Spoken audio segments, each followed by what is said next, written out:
is less than $150,000. And that was also an important part of our contribution. And I do believe there will be a number of other large gifts announced. I've already spoken with a few that will be announcing gifts at the state level, right, and more to come. Yeah. It's amazing, and it's amazing the vision you have, but that's why you're so successful, frankly. And to think that Michael started off with not a lot of money, I would say, right? Not too much, like very little. And he can give a gift of $6,250,000,000, and I know he said he's going to do a lot more. It's pretty amazing. It's really a beautiful thing to watch. So great for our country. So we have the Trump accounts are doing really well, and it's become, I have to tell you, just everyone's talking about it, you know, beyond what I would have even thought. And it's going to make some young people relatively very wealthy. And in some cases, I mean, it could really be off to a great start. So some people have had that advantage and some people haven't, but it's a wonderful thing. Thank you to you and your beautiful wife. Thank you, sir. So it's a pleasure to welcome so many brilliant minds and distinguished business leaders back to the White House. I love these brilliant minds, including Michael Dell of Dell Technologies, who makes a great product. And I want to thank him for what he's done, what we just discussed, the accounts. We also are grateful to be joined by Enrique of HP. So thank you very much, Enrique. Great job you're doing. Antonio Neri of HP Enterprise. Thank you very much. What's the difference between HP and HP Enterprise? We focus on the cloud security, networking, and large systems. The cloud's good. People have done very well with the cloud. That's great. Arvind, Krishna of IBM, who's actually become, I would say, a legend. The job he's done. He's taken the stock from a rather low price to a very nice price. I won't say high because I'm sure you're going to say it's going to go up a lot more, right? But, so I can't say a high price. But he took IBM into a new stratosphere that nobody, I think, saw. If you go back to before, when he took over the company, nobody would have even imagined that you'd be able to do what you've done. So congratulations, become a good friend. Cristiano, Amon of Qualcomm, and thank you very much. Congratulations on success. I know a lot about your company. You've done amazing. An executive director of the Technology CEO Council, Bruce Mailman. So, thank you very much. I think that these people know each other. We're going to be talking a little bit about technology today, and we'll take a few of your questions about technology. I'm sure you probably won't have too many of those questions. You'll be asking about some other things, right, Bruce? Our administration is committed to total dominance in technology. Right now, we're leading artificial intelligence by a lot. And I think, you know, you look at what's going up, and we're writing rules, regulations. We want to keep it at the federal government level, so it's simple for the companies, very important, frankly. And I think we're pretty well committed. I spoke to some of the senators today, and I think we're committed to do that. We want to make it as simple as possible, as easy, because you're competing with some very big sources, and we want to stay number one by a lot. We're leading the world in building new data centers and new semiconductor and chip manufacturing facilities and new capacity for AI. And we're unleashing all of the forms, literally all forms of energy and natural gas and oil to clean, beautiful coal and safe, reliable nuclear power. And I'm giving them approval to, when they build these massive plants that cost $50 billion. You know, it used to be that for $50 million, you could build a nice little shopping center. But for $500 million, you could build one of the biggest, most beautiful centers. And now they're talking about $50 billion. So explain that one. These buildings are, there's never been anything. There's never been anything like that. So you're all involved in that. It's pretty amazing. 1 year ago, our country was considered dead by many leaders throughout the world. And now we have what's called the hottest country anywhere in the world. We're the hottest country in the world right now. 10 months took us. I thought it was going to take longer, Michael. I didn't think we were going to have this success this soon. We have over $18 trillion being invested, much of it by, like you're in for a lot. What's the number that you're looking at? 150. 150 billion. That's good. I don't know, Michael, am I allowed to ask you? You already gave 6,250,000,000. Do you have you stated a number that you're at for investment, future investment? Well, if I think about all the, investment that we make with the American companies that are adding capacity, particularly around semiconductors, it's several $100 billion. I think that's right. It's pretty good. Yeah, it's pretty good. It makes the 6 billion sound very, very small. That's very good. Antonio, what about you guys? What about you and Enrique? How's that going? Well, have you announced a number or anything? No, I'm actually happy to share it with you. Over the next few years, we're going to invest an additional 3.5 billion building secure manufacturing. Right. We build the largest supercomputer for the United States government that supports both the DoD and DOE. So in the next 18 months, we're going to build the largest 5 supercomputers that will keep the United States ahead of the game, both in life science and AI, but also to keep ahead owning the entire stack at the national security level. Great. Are you doing that separately? Are you doing that together or separately? No, we are totally separate company. Totally separate, right? From our side, we invest in the US around $18 billion per year. So if you look at the next five, that's right. It will be close to $100 billion. And we are going to be investing in AI at the edge, not only on data centers, but how to make AI available to customers in PCs, in headsets, in devices that they will be using every day. Which is so it's over $100 billion. Yes. And you're doing well. HP is doing really well. Yes. That's great. We're competing hard with Michael, but are you direct competitors? Yes. That's it. That's why they're on different sides of the table, sir. The old days would say, why don't you make a deal? I guess now it's not so easy to make a deal. We can have an arm wrestling match now. Yeah, right. If you want to. And Cristiano, you've been amazing, right? Your company with the investments. How are you doing with investments? We're doing great. I think, Mr. President, you have a great decision. I think when you drove our company to continue to be innovating, and I think we're doing very good. We've been, in addition to doing phones, I think we're now, our chips are going to every car company in the world, all the car companies. We're entering into the robotics. There's a lot of growth in robotics and the data center. New smart glasses going to be the future mobile devices. Industrial, I think a lot of the drive towards manufacturing the country is driving a lot of technology for smart manufacturing. We're making chips for that. So I think we're very excited. And I think, like Michael, I think the number of industries our chips are being enabling is driving hundreds of billions of dollar investments in.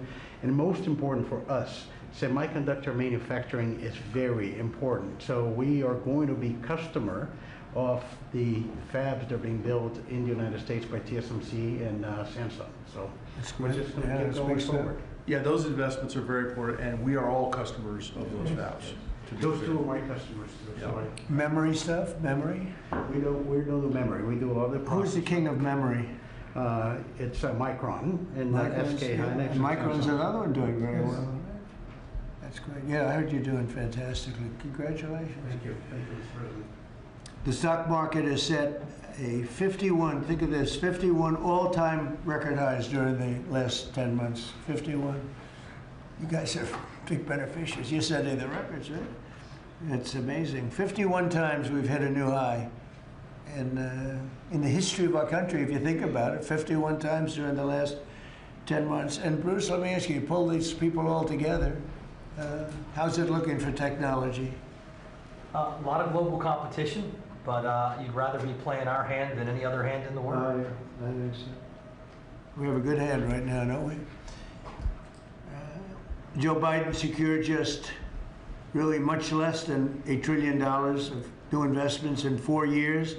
And in 10 months, we secured more than $18 trillion. So 18 times the amount in 10 months what they did in 4 years. And they would have gone negative. They were heading toward negative. In other words, not not $1 trillion, but it could have been 3 or 4 or 5 trillion less because people were leaving. So it was a big turnaround. In 10 months, the $18 trillion, it's a record. There's never been a country that's gotten anywhere near that. In the Middle East, when I left the Middle East, we brought back $3 trillion and lots of Boeing airplanes, like 300. And Boeing gave me the award for the greatest salesman in the history of Boeing, which was a nice little award. I have a little plaque. The greatest, I think I've sold 1,000 Boeing planes. Can you believe it? Now all they have to do is make them. Okay, they got to make them, but they will. But we have made historic trade deals with the United Kingdom, China, Indonesia, Vietnam, Japan, the EU, Malaysia, Cambodia, El Salvador, Argentina, Ecuador, Guatemala, Switzerland, Liechtenstein, Thailand, and South Korea, and many others. And a lot of it's based on the November 5th election result, which was a massive victory. We won all 7 swing states, the popular vote.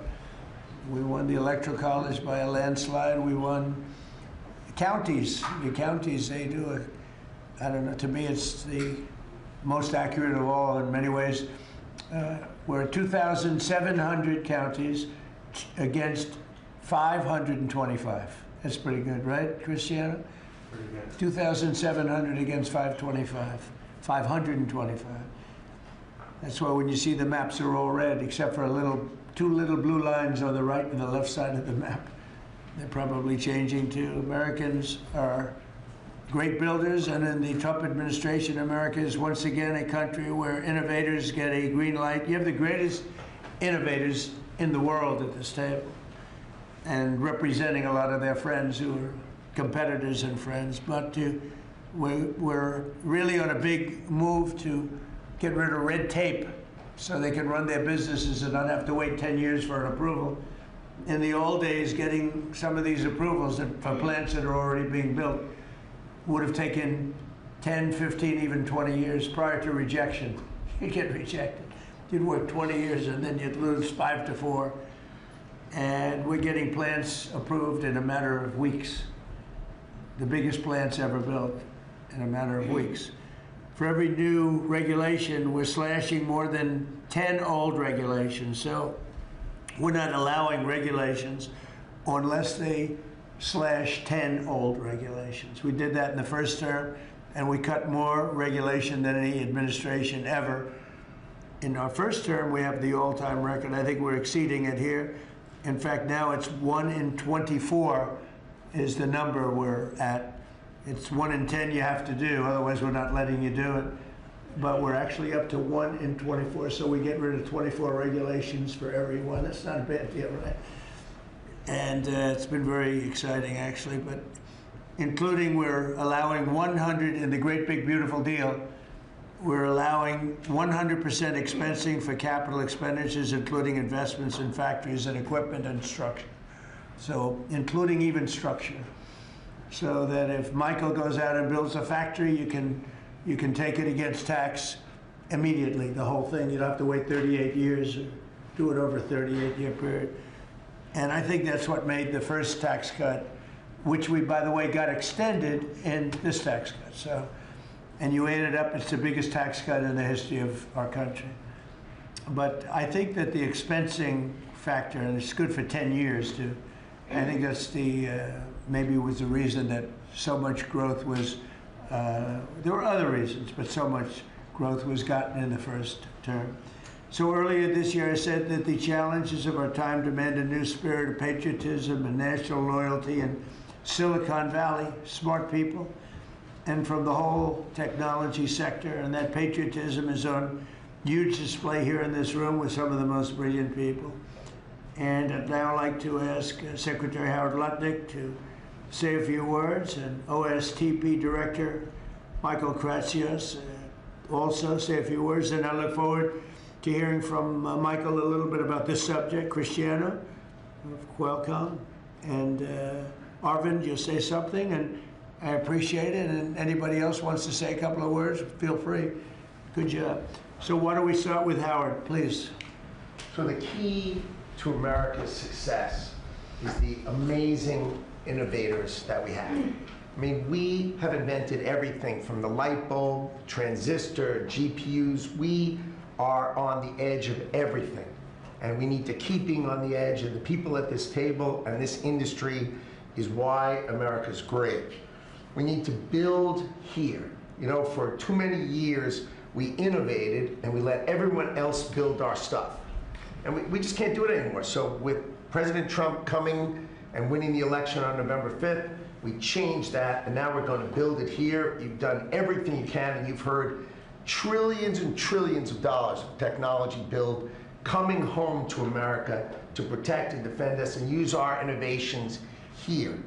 You're driving interest rates lower, and you're going to continue to drive them lower. That makes it cheaper. It makes it more exciting to build here.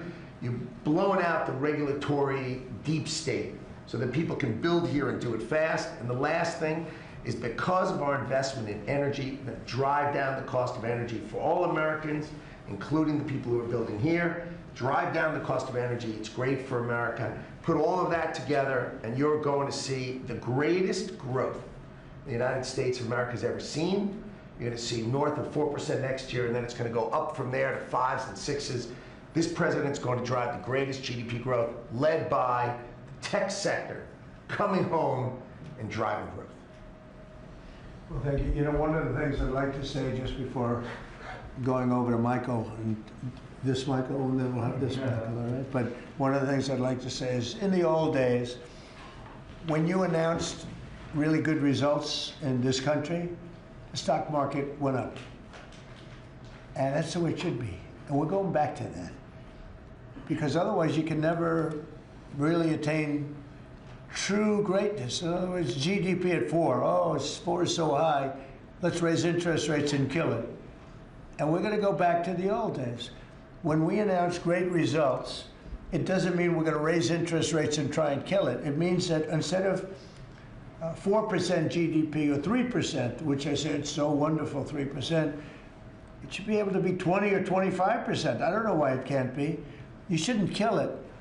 And so we hope that if this country announces great results, because you're going to see great results over the next couple of years, all these plants, and I'm not just talking about AI, we have the biggest number of auto plants planned. Toyota just announced $10 billion in plants built, various couple of locations, few locations in the country, just a little while ago. They're all coming here. They're coming here because of tariffs, because they don't want to pay tariffs, but they're coming here because of the election and the mindset. But when we announce good results, the market should go up. Now it's when you announce good results, Michael, the market goes down because they say, oh, that means things are good. That means we're going to kill it by raising interest rates. I think it's really wrong. It should be the opposite of what it is now. It should be the way it used to be. We announce good results, the market should go up, and we should keep driving it up and have it keep going up and let it be much, much bigger, much, much better. And, you know, growth doesn't mean inflation. They're always afraid that, oh, we have, and if there is inflation, that's okay, then we can slow it down.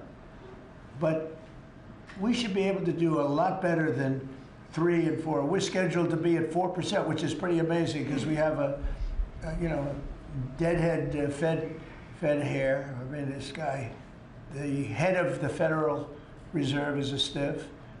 And, you know, you fight that. It's amazing. We fight that, and yet interest rates are going down, except with him, not too much. He did a rather, I would say, a rather small number that could have been doubled, at least doubled.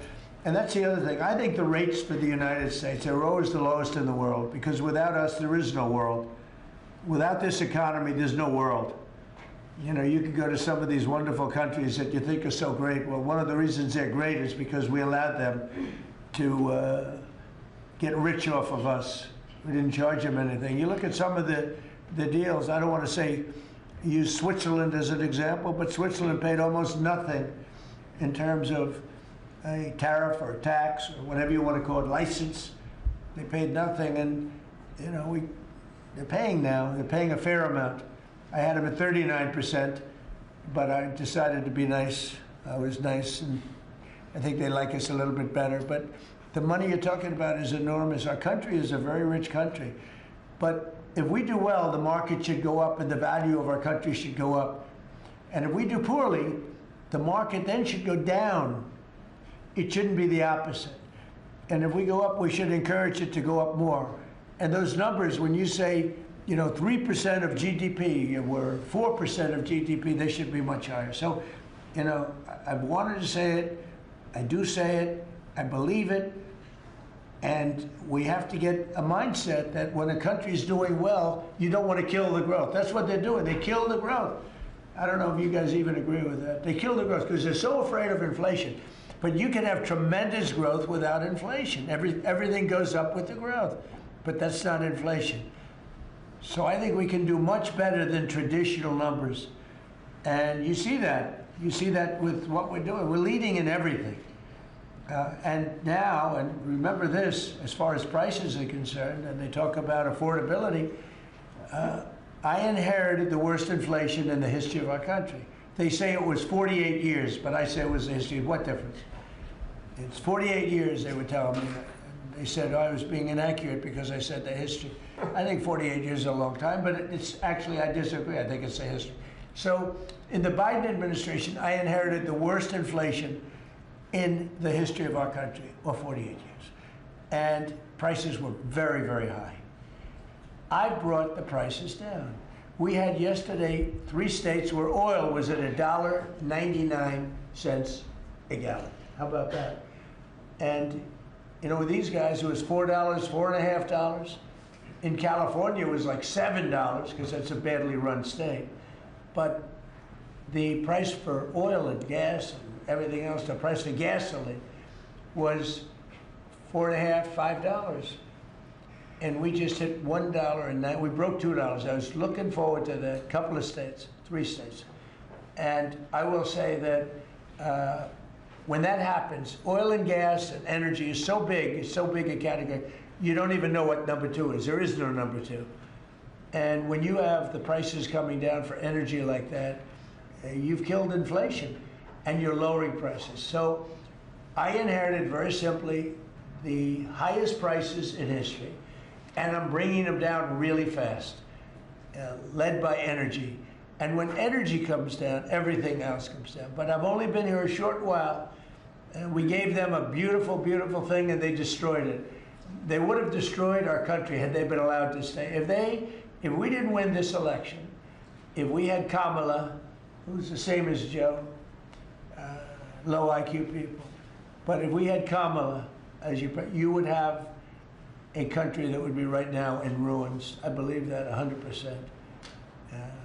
Things would be in a state like nobody's ever seen before. Worse than anything you've ever imagined. Worse than 1929, in my opinion.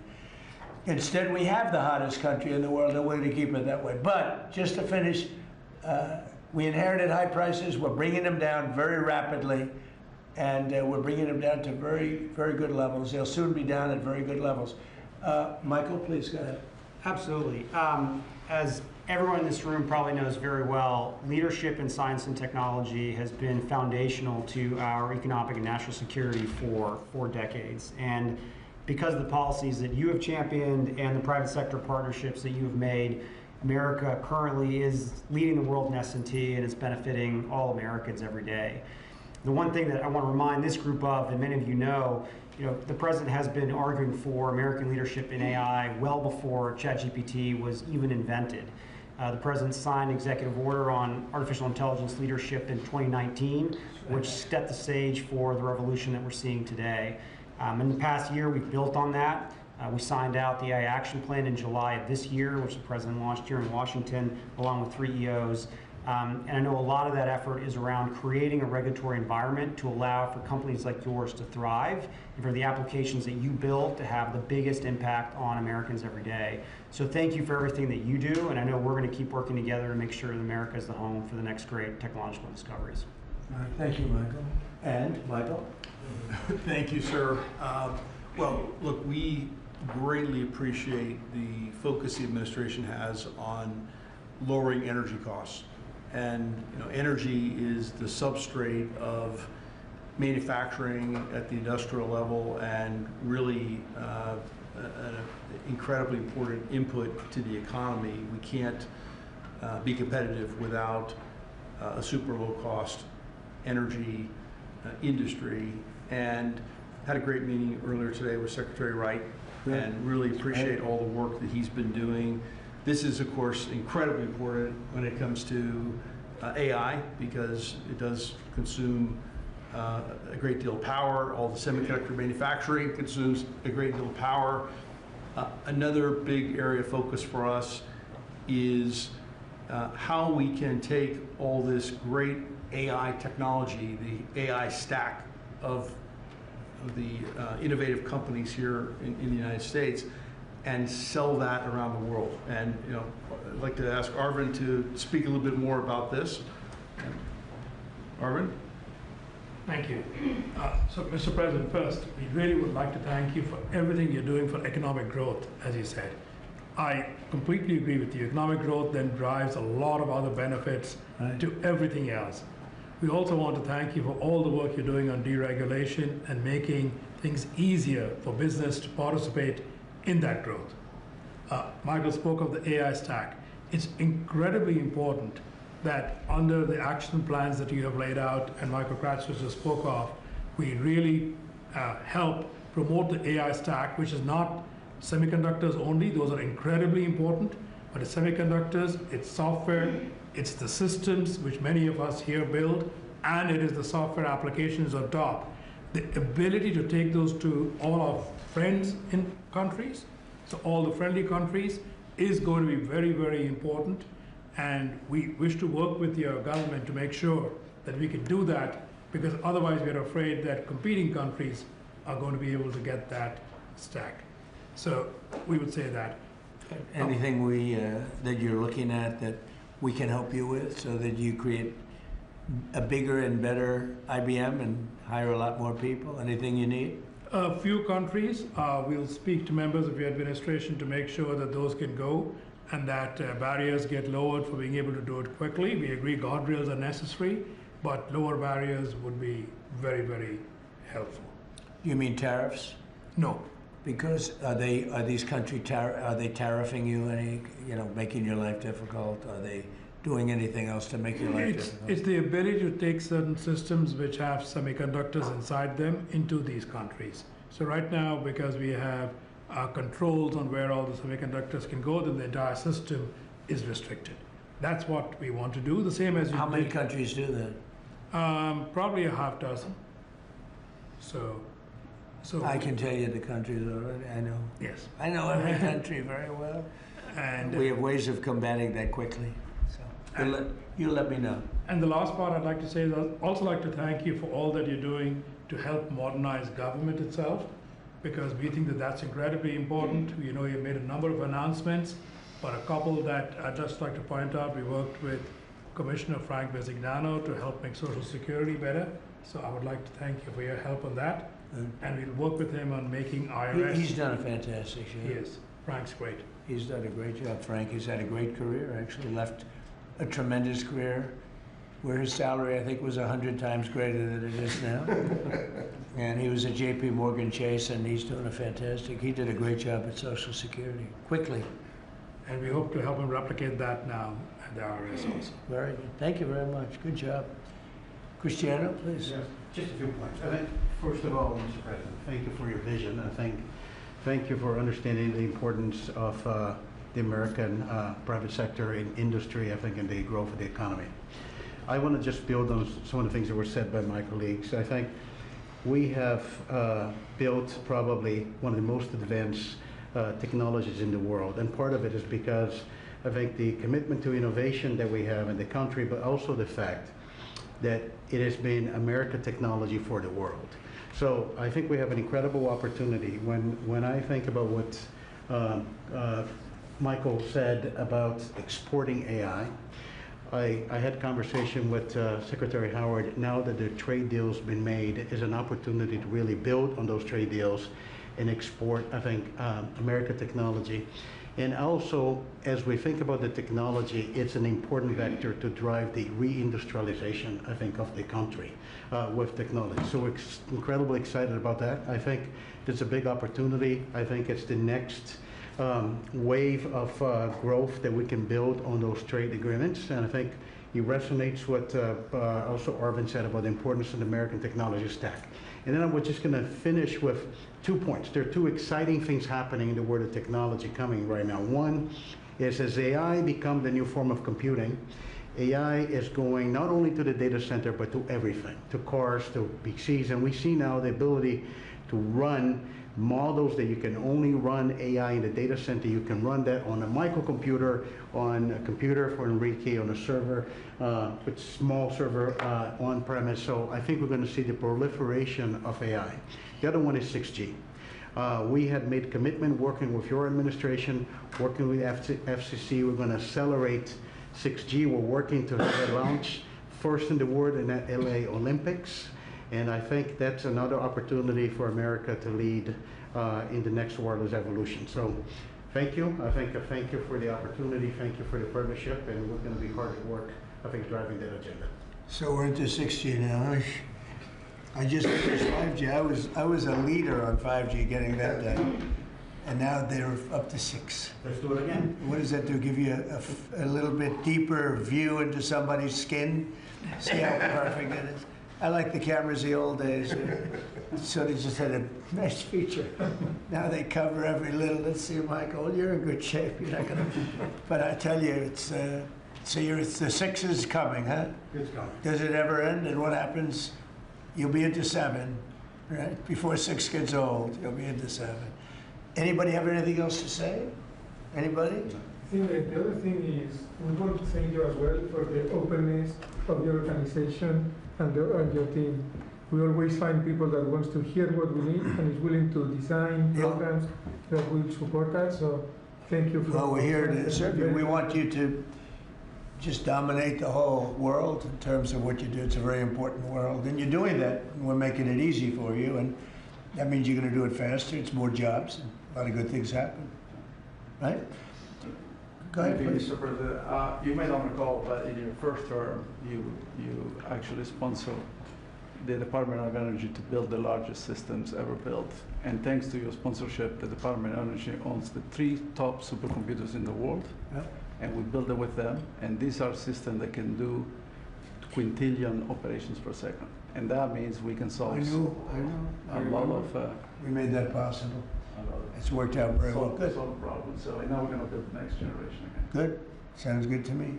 Any questions, please? Mr. President, thank you. Can you explain a little more about this Venezuelan oil tanker and share a little more information? Well, I'll let the people do it, but you see the result, and I guess they probably have released the pictures by now or pretty soon. You'll discuss that with the appropriate people later on, but no, it was seized for a very good reason. Cuba. Sir, there's a new proposal from DHS that would see tourists from a lot of countries have to hand over 5 years of social media history to get a tourist visa. Are you concerned at all that if that's implemented, there would be a decline in tourism next year? And what sort of material do you think is... No, we're doing so well. We just want people to come over here and safe. We want safety, we want security, we want to make sure we're not letting the wrong people come into our country. We're getting rid of a lot of bad ones from jails, from mental institutions, drug dealers. And we're getting a lot of bad people, murderers. 11,888 murderers, half of them, almost exactly half of them, committed more than one murder. We're getting rid of them. In some cases, we don't even want to get them out. We put them in jail because we're afraid they're going to come back into our country. We're not going to let them back in. So we've taken a very tough stand. And you see where we've been.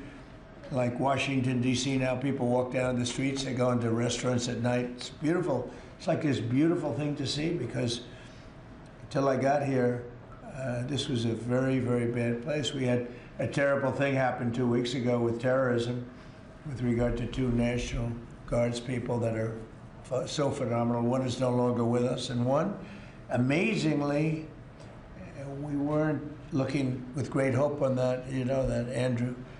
And today he got out of bed, actually, stood up, didn't say anything. It's a little early. But the chances of Andrew, other than his mother who said, nope, he's going to be okay. His mother was the most positive person. And could be that she'll be right. It's pretty amazing. Made progress. It was, both of them were so badly hurt, we never thought that one could survive. So it looks like Andrew's doing pretty well. Mr. President, Mr. President. The winner of the Nobel Prize dedicated the prize to you, the Nobel Peace Prize. And she left Venezuela very soon to make it to the ceremony. There is a risk she could be arrested, actually. What would happen if she's arrested? What message do you send, or would you send to Nicolas Maduro? Well, arrested by who? The Nobel Prize Committee? It sounds like